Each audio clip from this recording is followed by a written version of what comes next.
question that took Twitter by storm earlier this week, and I've been waiting for the right time to ask this question. With James Harden's 3-year, $97 million contract extension that now puts him, when the contract is up, into the career earnings of the elite of the elites, over $500 million.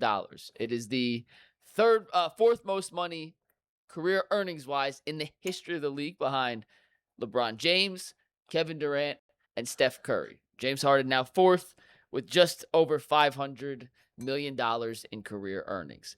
The question on Twitter that sparked this debate was, is James Harden now the NBA player with the worst ratio between career earnings and winning? Not a ratio you want to be on the wrong side of.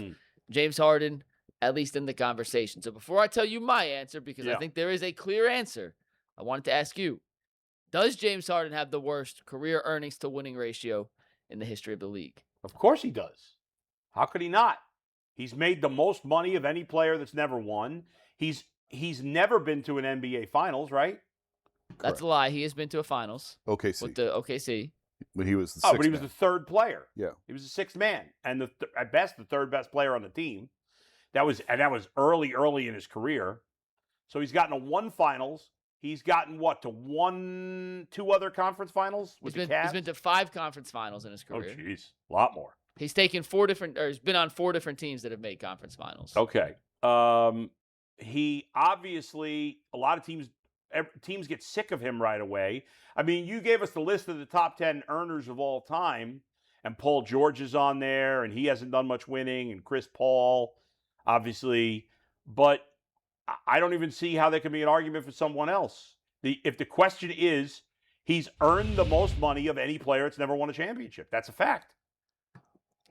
Technically, that is a fact, yes. I don't know about technically or not. It's a fact. It is a fact. It's a fact. I think if you want to look at strictly championships, yes. But I would also say, because I looked it up this morning, his teams have like a 640 winning percentage. He's won a ton of games in the NBA. Now, I know you're only focused on the postseason. Yeah. What's his team's winning percentage in the playoffs? He's 98 and 93 career in the playoffs. Boom. That's terrible. 98 and 93? It's a plus 500 win percentage. If you're over 500 in the playoffs. And again, I'm not a huge Harden fan. What's LeBron's record in the playoffs? Well, LeBron's with the greatest of all time. All right. What's Kevin Durant's record in the playoffs? Kevin Durant has a career. He's 101 and 70. That's way better. Or what's Chris Paul in the playoffs? He had some pretty good Warriors teams that he joined for that 101 and 70. True. Chris Paul's career playoff record, 76 and 73. All right. It's about the same. About the same. He's over 500 in the playoffs. I know. Good. What's KD without the Warriors?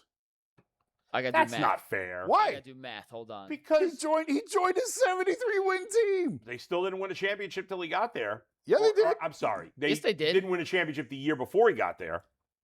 He joined a 73-win team. I'm just curious. I'm not going to hold it against him. I'm just curious. You're kind of holding it against him. I'm just curious. All right, what's his record without the Warriors? I got to do too much math, and I got too many points to make. I'll do the math in a second. All right. Go ahead. But here's why you guys are wrong. Well, now, James Harden. I don't know if Jason's wrong or right. He didn't give an answer. Well, I want to see the rest of the earnings and the rest of the winning percent, because I do think, like NBA more than any other sport, I think you would agree. Yeah. They look at championships. Yeah. It's do you have a championship or not? We don't judge baseball players on that. Sometimes football, maybe, I don't know, because you get the whole Dan Marino never won a championship and Eli won too. But basketball, more than any other sport, it's how many rings do you have? Right. If that's the standard, he's going to fall short every time. But I do think that it's important for a conversation like this to look at the entire body of work. And when you talk about a 640 winning percentage, I'm not a huge Harden fan. I've never been a huge James Harden fan. But the dude's won 1,200 games in his career. Like, that's nothing to dismiss. But he's played for a long time. I mean, the winning percentage, yes. I'll give you that. 640 winning percentage. So what's Paul George and because these are because I'm assuming either Paul George or Chris Paul is who you're going to try to make the case for? No, you guys are missing the obvious one. I'll run down some other candidates. Carmelo Anthony? He was in the conversation, but he didn't make enough money. He didn't sign that last contract to put him in. Carmelo never structured his contract. These are the Harden's numbers for anyone who didn't see it earlier. 511 in career earnings. He's made 5 career conference finals.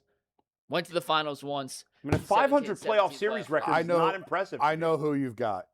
Well, let's see if we get there. All right, next up, Paul George is definitely in this conversation. With Paul George's upcoming contract, he actually is on pace to surpass James Harden on the career earnings list at $516. Okay, so then I would put Paul George up top. He's only made 2 conference finals and has a 9-11 playoff record. I just thought of the name. It's not James Harden. Oh, okay. Go ahead. Jason, text me because I want to see if while you are getting there, we'll get there. Bradley Beal is also that was my name. In conversation. Bradley Beal has $350 million in career earnings. Never made a conference finals. Has only been in 9 playoff series. He's 3-6 in those 9 playoff series. But James Harden's made $200 million more. But this is a winning to money ratio. I don't have to text you. That was my name, Bradley Beal. Then you're missing an even more obvious one. But Bradley Beal, an egregious. He has cashed out and given you nothing in the postseason. Russ Westbrook was a name, Bull, you mentioned earlier. 350 career million in earnings, same as Bradley Beal. He's made 4 conference finals, a 12 and 13 He's not playoff in the conversation. record. He is. Those numbers are all similar to Harden, and he's made it $200 million less. He's not the answer either. He's just in the conversation. Go ahead. I don't think he's in the conversation. Here's the answer. Yeah. If you take in consideration the contract, just like with Harden, projecting the rest of his contract to get over that $500 million threshold, the player that has made the most money with the least amount of playoff success, the number 1 player in the money to winning bad ratio is, Steve, take it. It's Joel Embiid. Oh. $509 million in career earnings. He is an MVP. He's made 5 All-NBA teams. He's never made a conference finals, Bull. No.